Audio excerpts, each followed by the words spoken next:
नमस्कार, आप देख रहे हैं मैनपुरी सिटी न्यूज और मैं हूं आपके साथ पूर्वी राय। रुक कर लेते हैं आज मुख्य खबरों की ओर। एसआईआर पर बोले रामगोपाल यादव, 1952 से बिना दिक्कत चुनाव होते आए, एसआईआर की कोई जरूरत नहीं थी। मतदाता सूची हमेशा अपडेट होती रही, एसआईआर सिर्फ भ्रम पैदा कर रहा है। रामगोपाल यादव का बड़ा बयान। मतदाता सूची सुधार की प्रक्रिया पहले से पारदर्शी, एसआईआर बेकार। न नाम हटाने में समस्या, न जोड़ने में। एसआईआर कभी जरूरी नहीं था। समाजवादी पार्टी सांसद का बयान। हर बार चुनाव से पहले मृतक मतदाताओं के नाम हटाए जाते थे। अगर कोई नाम हटता था, सुधार होता था या नया नाम जुड़ता था, सूची तुरंत अपडेट कर दी जाती थी। ये एक सतत प्रक्रिया थी जिसमें कभी कोई अनियमितता या घोटाला नहीं हुआ। एसआईआर को लेकर कई जिलों में विरोध और भ्रम की स्थिति के बीच सांसद का ये बयान राजनीतिक चर्चाओं को और तेज कर रहा है। एसआईआर को क्या-क्या दिशा निर्देश दिए गए? देखिए, एसआईआर में हम लोगों की मांग पे इलेक्शन कमीशन है। मांग तो हमारी थी 3 महीने टाइम बढ़ाया जाए, लेकिन उन्होंने 7 दिन बढ़ाया।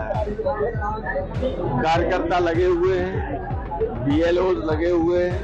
बीएलओ पे बहुत जबरदस्त ऊपर से दबाव है कि भरो हो ऐसे ही भर दो। लेकिन कार्यकर्ता हमारे बहुत अच्छा काम कर रहे हैं। बीएलओ को भी सहयोग कर रहे हैं। मुझे उम्मीद है कि जिला प्रशासन भी सहयोग करेगा बीएलओ को और हमारे कार्यकर्ताओं को। बीएलओ की बात आप कर रहे हैं, प्रधानमंत्री जी कह रहे हैं कि डिलीवरी नहीं, वो ड्रामा नहीं, डिलीवरी चाहिए नहीं। उस पर अखिलेश यादव ने कहा कि आप बीएलओ की मौतें जो है तो वो ड्रामा है। ऐसा है, प्रधानमंत्री का तो आप देख रहे थे मणिपुर में क्या हो रहा था। मणिपुर से जितना अन्याय कहीं हिंदुस्तान में नहीं हुआ। एक शब्द कभी प्रधानमंत्री नहीं कहा, पूरा सेशन खाली चला गया। हम लोग मांग करते रहे कि प्रधानमंत्री आए, बयान दें, लेकिन बोले नहीं कभी। वे इधर चले जाएंगे, उधर चले जाएंगे, दुनिया की दूसरी राजधानियों में चले जाएंगे, लेकिन हिंदुस्तान में क्या हो रहा है उसकी तरफ ध्यान नहीं देते। इसलिए अब वो जो कहते हैं उनको कोई नोटिस नहीं रहा। विपक्ष आरोप लगा रहा है, बीजेपी आरोप लगा रही है कि सदन को विपक्ष चलने नहीं दे रहा है। देखिए, ऐसा है, एसआईआर से ज्यादा महत्वपूर्ण कोई सदन में मुद्दा नहीं। मैंने ऑल पार्टी मीटिंग में कहा था कि जो आप 12-13 विधेयक ला रहे हैं, इनका जनता से, आम जनता से कोई वास्ता नहीं, कोई संबंध नहीं। ऐसे हैं जो कुछ व्यापारियों पे हित में संशोधन करना, ये करना, वो करना, आम पब्लिक से संबंध तो कोई है ही नहीं। विधेयक ला ही नहीं रहे कोई आम जनता के लिए। तो पहली बार है कि आयोग का काम आप पॉलिटिकल पार्टी के लीडर्स को करना पड़ रहा है एसआईआर जैसे कार्यक्रम में। देखिए, ऐसा है कि सन 52 से ये चल रहा था। हर चुनाव के बाद वोट बढ़ता था कि नहीं था? मरे हुए लोगों का वोट कट जाता था, विस्थापित हुए लोग उनका वोट कट जाता था। कभी इस तरह का सिस्टम हो ही नहीं, जरूरत ही नहीं थी, कोई आवश्यकता नहीं थी। ये तो तरीका निकालते हैं कि लोगों को कैसे वोट काटे जाएं। तो अब जिसका वोट नहीं होगा, इन्होंने कहा कि ये नागरिकता की पहचान है, जिसका वोट नहीं है वो नागरिक नहीं। मान लो आपने गलती से फॉर्म नहीं भर पाया, आपके बाप दादे 7 पुश्तों से यहाँ रह रहे, फॉर्म नहीं भरवाया तो आप नागरिक नहीं। नागरिक नहीं है तो घुसपैठिए हैं तो सरकार खिलाफ है तो आपको बांग्लादेश में भेज दे, पाकिस्तान में भेज दे या सिंगापुर में भेज दे। क्या लगता है संवैधानिक अधिकार छीनने का प्रयास किया जा रहा है? संवैधानिक अधिकार बचे कहाँ है? जब जीने का अधिकार ही असुरक्षित हो गया तो फिर अधिकार बचे ही कहाँ?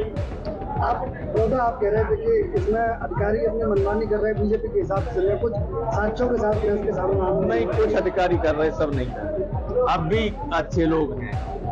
तो एसआईआर की प्रक्रिया चल रही है, उससे कितनी हद तक सहमत हैं? उससे हम सहमत तो बिल्कुल नहीं है, क्योंकि इसकी आवश्यकता ही नहीं थी। सामान्य प्रक्रिया में 2003 में कहते हैं कि एसआईआर हुई। जो पुराने लोग हैं, कोई जाने कभी हुई ये चीज? मैं तो सन 67 से वोट डाल रहा हूँ और हमारा जो है डाल दिया उसमें कैटेगरी सी में। मेरा 67 में वोट, 69 में वोट, 89 में वोट, अब भी 2003 में वोट, 1992 से तो मैं लगातार एमपी भी हूँ, लेकिन कैटेगरी सी में डाल दिया। अब इन्हें क्या डॉक्यूमेंट चाहिए जब क्लियर है कि जिसका 2003 में वोट है, 2025 में वोट है, उसको कोई डॉक्यूमेंट की जरूरत नहीं, कैटेगरी 1 में होना चाहिए। हमारा डाल दिया, अखिलेश का डाल दिया, शिवपाल का डाल दिया, सबका डाल दिया। हमारे इटावा के जितने एमएलए एमपी हमारे यहाँ तो इटावा जितना तो एमपी कहीं से है नहीं उत्तर प्रदेश। 7 एमपी हैं लोकसभा के इटावा जिले के, 1 राज्यसभा का एमपी है, 3 एमएलए है, सब कैटेगरी सी में। अब इसका जवाब तो है नहीं किसी। अब उन्होंने जब मैंने कहा, अखिलेश ने कहा, तो उन्होंने कहा कि हम डिलीट का बटन प्रोवाइड कर दिया है, कैटेगरी सी से बीएलओ कैटेगरी ए में कर देगा। तो अब कोशिश करेंगे हम लोग कैटेगरी ए में आने के लिए, वरना फिर दूसरे फेज में सब तैयार हो अपना डॉक्यूमेंट लिए। और ये सुनिए पत्रकार बंधु, आप लोगों के लिए भी बहुत जरूरी है। पता नहीं कि सरकार कब नाराज हो जाए, आप तो कह रही तो घुसपैठी आ गई। बहुत आवश्यक है अपना फॉर्म भर देना ठीक तरीके से। अच्छा, लगातार विरोध कर रहे थे एसआईआर का, उसके बाद आप लोगों को प्रोत्साहित कर रहे हैं कि एसआईआर फॉर्म भरा जाए। भाई ऐसा हम जानते हैं कि हमारी बात नहीं मानेंगे तो क्या हम चुप बैठ जाए? संघर्ष है, संघर्ष कर रहे हैं, पार्लियामेंट हो रहा है। मैंने कहा था संसद नहीं चलने दें, 2 दिन से नहीं चल रही।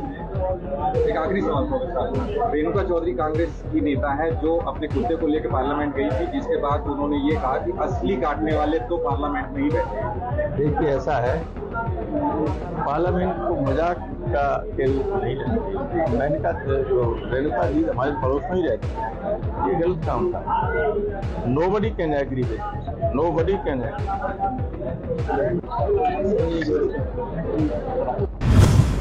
स्कूल प्रबंधन की पीड़ा, हर घटना में हमें ही दोषी ठहराया जाता है। सही जांच जरूरी, बच्चे गलती करें, दोष स्कूल पर, यह प्रवृत्ति गलत। विद्यालय प्रबंधन की 2 टूक घटनाओं से परेशान स्कूल, शरारती छात्रों की हरकतों का ठीकरा संस्थानों पर फोड़ना बंद हो। स्कूल में घटने वाली किसी भी घटना की निष्पक्ष और सही जांच होनी चाहिए। बिना जांच विद्यालय परिषद को दोषी ठहराना या बदनाम करना अनुचित है। घटनाओं की बढ़ती संख्या और अभिभावक स्कूल के टकराव के बीच जागरूकता और सहयोग की जरूरत पहले से ज्यादा महसूस की जा रही है। हमारा तो यही कहना है कि ये सब गलत है। स्कूल को दोषी ठहराना तो बहुत ही गलत बात है। पहले इसकी जांच कर लेनी चाहिए कि क्या हुआ है, कैसे हुआ है। स्कूल वाला कोई ये नहीं चाहेगा कि हम अपने छात्रों को, बच्चों को कोई परेशानी आने दें। कोई स्कूल वाला ये बात नहीं चाहेगा। हर स्कूल वाला यही चाहता है हमारे बच्चे सुरक्षित रहें, हमारे बच्चे अच्छे से, उन्हें कोई दिक्कत ना आ पाए। ये तो कहने की बात होती है कि ये तो गलत बात है। ये सभी इसकी जांच करनी चाहिए भाई, अपनी सब सुरक्षा, कैसे क्या हुआ क्या है, तब स्कूल वालों को दोषी ठहराया जाए। स्कूल वाला कोई ये अपने स्कूल कोई ये चाहता है कि हमारे स्कूल में कोई घटनाएं हों, कोई ऐसी दिक्कतें आएँ जिससे बच्चों को परेशानी हो। सबसे पहले मैं बच्चों का ये देखना चाह रहा हूँ कि बच्चों की अब साइकोलॉजी क्या होगी, क्यों इन बच्चों के मन में ही, दिमाग में ही आ रहा है कि अगर हम कोई भी परेशानी है तो उसका सॉल्यूशन क्या यही है कि गिरना, ऊपर से गिरना, ये सॉल्यूशन कोई नहीं। पहले मैं बच्चों से एक निवेदन करना चाहूँगा कि प्लीज़ ऐसा कभी मत सोचिएगा, क्योंकि आपका अभी फ्यूचर बहुत आगे ब्राइट है, क्योंकि अभी तो आपको सब कुछ करना है। दूसरा आती है बात स्कूल्स की। मैं खुद हैरान हूँ कि कोई भी घटना, अगर कोई भी बच्चे को अगर चोट भी लगती है तो वो स्कूल को जिम्मेदार ठहराया जाता है। ऐसा क्यों? स्कूल यहाँ पर क्या हम लोग बच्चों को मार पीटने के लिए यहाँ पर बच्चों को पढ़ा रहे हैं क्या? ऐसा बिल्कुल नहीं है। हम लोग बच्चों को जितना अच्छे से अच्छा शिक्षा प्रदान कर सकते हैं देते हैं, क्योंकि थोड़ा बहुत बच्चों को डर बनाएंगे तभी स्कूल में डिसिप्लिन, बच्चों में डिसिप्लिन आएगा। क्योंकि आप भी जानते हैं कि घर में भी अगर बच्चे शरारत करते हैं, जो भी करते हैं, तो माँ बाप डांटते भी हैं और मारते भी हैं।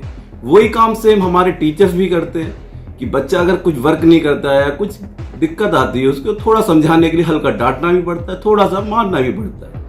लेकिन कानून व्यवस्था ऐसी है कि हम लोग के टीचर्स के हाथ में, बस तो मना कर दिया, अच्छी बात है। हम लोग बच्चों को प्यार से समझाते हैं, जितना हो सकता है, जितना प्यार समझा सकते हैं। लेकिन कुछ शरारती बच्चे होते नहीं मानते, थोड़ा बहुत डांटना उचित है।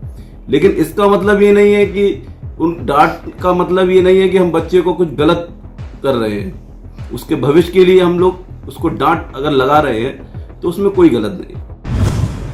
सर्दी बढ़ते ही न्यूरो मरीजों की मुश्किलें बढ़ी, अस्पतालों में ओपीडी पर उमड़ी भीड़। ठंड ने बढ़ाया स्ट्रोक और नसों की जकड़न का खतरा, डॉक्टरों ने दिए जरूरी बचाव के सुझाव। सर्द मौसम का न्यूरो रोगियों पर असर तेज, हाथ पैर सुन्न होने व चक्कर की शिकायतें बढ़ी।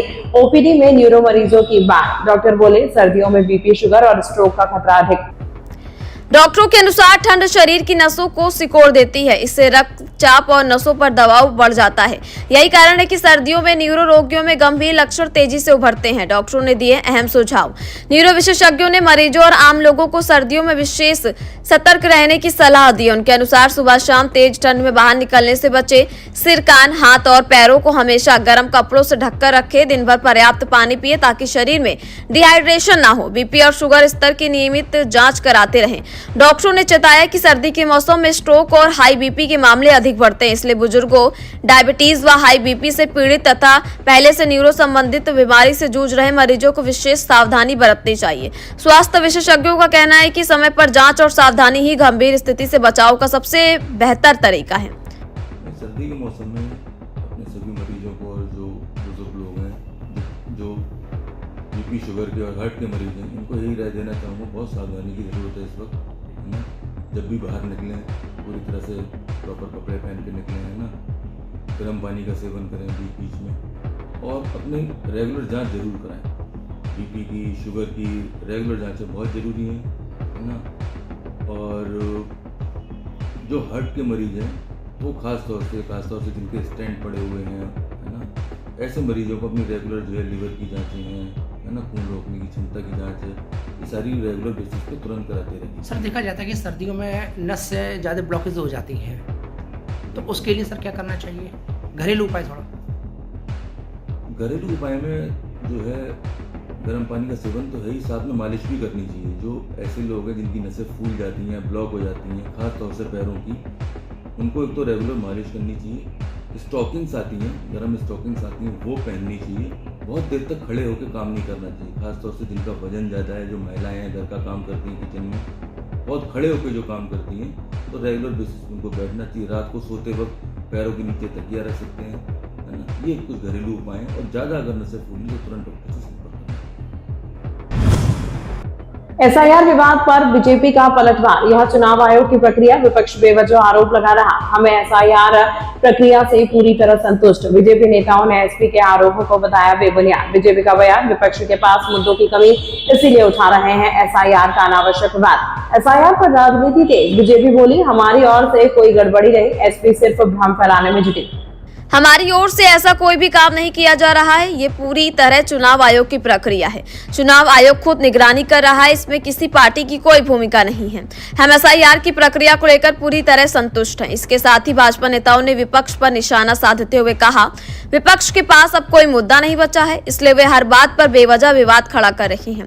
बिना तथ्य के लगाए गए आरोप सिर्फ भ्रम फैलाने के लिए हैं। एसआईआर को लेकर ये राजनीतिक बयानबाजी अब चुनावी माहौल को और गर्माती दिख रही है। देखिए, सपा के लोग अभी जो बिहार में चुनाव हुआ उसकी हार को लेकर डरे हुए हैं। उत्तर प्रदेश में और पूरे देश में जो एसआईआर चल रहा है, आप भी बीएलओ से मिले होंगे, आपके घर पे भी बीएलओ कई बार आए होंगे।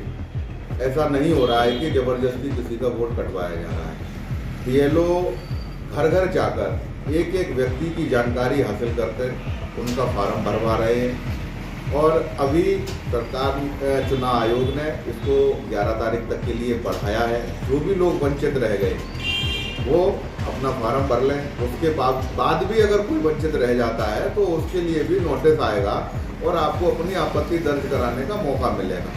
ये अपनी हार से डरे हुए हैं, इसलिए ये इस तरीके के बयान देते हैं और कुछ भी नहीं है। बेवर बस स्टैंड के पास खड़ी कार में अचानक आग, फायर ब्रिगेड ने सूझबूझ से बचाई 4 लोगों की जान। अज्ञात कारणों से कार में भीषण आग, पेट्रोल पंप के पास मची अफरा तफरी। फायर टीम ने किया नियंत्रण, चलती कार में लगी आग से हड़कंप। 4 यात्री सुरक्षित निकाले गए, कारण का नहीं लगा सुराग। कार में 4 लोग सवार थे जिन्हें समय रहते सुरक्षित बाहर निकाल लिया गया, जिसमें बड़ा हादसा टल गया। सूचना मिलते ही फायर ब्रिगेड की टीम मौके पर पहुंची और अपनी सूझबूझ से आग पर काबू पा लिया। घटना बेवर कस्बे के बस स्टैंड के पास स्थित एचपी पेट्रोल पंप के करीब की बताई जा रही है, जिससे खतरा और बढ़ सकता था, लेकिन समय पर आग बुझा दी गई। घटना के बाद कार पूरी तरह जलकर खाक हो गई। पुलिस आग लगने के कारणों की जांच में जुटी गई है। एसपी गणेश प्रसाद शाह के औचक निरीक्षण से बिछुआ थाने में हड़कंप, व्यवस्थाओं की गहन पड़ताल। मैनपुरी एसपी का अचानक निरीक्षण, मिशन शक्ति केंद्र से लेकर शस्त्रानगर तक सभी विभागों की जांच। थाना बिछुआ में एसपी का सख्त रुख, साफ सफाई, लंबित विवेचनाओं और जन शिकायतों पर दिए कड़े निर्देश। औचक निरीक्षण में कई खामियां मिली। एसपी ने अधिकारियों को तुरंत सुधार और त्वरित निस्तारण के आदेश दिए। मिशन शक्ति केंद्र, CCTNS कार्यालय, महिला हेल्प डेस्क, विवेचना कक्ष, शस्त्रागार, थाना परिसर का बारीकी से निरीक्षण किया और विभिन्न रजिस्टरों का अवलोकन भी किया। इसके बाद एसपी ने स्पष्ट निर्देश दिए कि थाना परिसर की साफ सफाई पर विशेष ध्यान दिया जाए, जन शिकायतों का तत्काल और प्रभावी निस्तारण हो, लंबित विवेचनाओं को समयबद्ध तरीके से निपटाया जाए। औचक निरीक्षण से पुलिस कर्मियों में हलचल देखी गई और एसपी ने व्यवस्था बेहतर करने पर जोर दिया। गीता जयंती पर जोर, डॉक्टर सुमन गुप्ता ने कहा, गीता को राष्ट्रीय ग्रंथ घोषित किया जाए। अखिल भारतीय वैश्य एकता परिषद के तत्वाधान में आयोजित गीता जयंती सामूहिक पारायण से हुई शुरुआत। जन जन तक का गीता का प्रचार होना चाहिए। मुख्य अतिथियों ने दिया संदेश, पवित्र ग्रंथ का महत्व बताया। कार्यक्रम के मुख्य अतिथि अखिल भारतीय वैश्य एकता परिषद के राष्ट्रीय अध्यक्ष डॉक्टर सुमन गुप्ता ने कहा कि पवित्र ग्रंथ गीता को राष्ट्रीय ग्रंथ घोषित किया जाना चाहिए। जिस प्रकार प्रभुपाद ने अमेरिका और पश्चिमी देशों में गीता का प्रचार किया, उसी तरह का जन आंदोलन भारत में भी चलाने की आवश्यकता है। अध्यक्षता कर रहे संस्कृत महाविद्यालय के डॉक्टर महेश त्रिवेदी ने कहा कि श्रीमद् भगवद गीता जीवन के हर क्षेत्र में सर्वकालिक दृष्टि प्रदान करती है। इसके संदेश किसी भी युग में प्रासंगिक रहते हैं। समिति के अध्यक्ष भारत भूषण मिश्रा और महामंत्री विनोद महेश्वरी ने सभी अतिथियों को शॉल उड़ाकर सम्मान किया। हमारे लिए धार्मिक के साथ साथ सामाजिक और परिवार के लिए अनमोल ग्रंथ है। ये प्रत्येक परिवार में ये गीता जैसा अनमोल ग्रंथ होना चाहिए। हम लोगों का प्रयास, जिस प्रकार से प्रभुपाद महाराज जी ने विशेषकर अमेरिका जैसे यूरोपियन कंट्रीज में लोगों को दीक्षित करके गीता के महत्व को, गीता का महात्म बताने का काम किया। हम लोग भी हिंदू समाज के सनातन धर्म की जो प्रमुख ग्रंथ है उसको घर घर पहुंचाने का काम हम लोगों को करना चाहिए। ये गीता आज के वर्तमान समय में बहुत आवश्यक है। जिस प्रकार से युद्ध जब होने को था महाभारत का, उस समय भगवान कृष्ण ने गीता का संदेश देकर। मैनपुरी में यातायात पुलिस का अभियान, बच्चों के लिए हेलमेट पहनना अनिवार्य बताया। एसपी गणेश प्रसाद शाह के निर्देशन में विशेष चेकिंग, अभिभावकों को हेलमेट की सुरक्षा का संदेश। स्कूल आने जाने वाले बच्चों की सुरक्षा पर जोर। यातायात माह अभियान में जागरूकता फैलाने पर बल। पुलिस ने माता पिता को हेलमेट प्रयोग की हिदायत दी। अभियान के दौरान 2 व्हीलर से बच्चों को लाने ले जाने वाले अभिभावकों को विशेष रूप से हेलमेट की अनिवार्यता के बारे में जागरूक किया गया। पुलिस अधिकारियों ने समझाया कि हेलमेट केवल एक जान नहीं बचाता बल्कि पूरे परिवार को सुरक्षित रखता है, इसलिए बच्चों के साथ स्कूल आते जाते समय हेलमेट का प्रयोग अवश्य करें। अधिकारियों ने यह भी कहा कि दुर्घटना रोकथाम और सुरक्षा यातायात व्यवस्था सुनिश्चित करने के लिए ऐसे अभियान आगे भी जारी रहेंगे।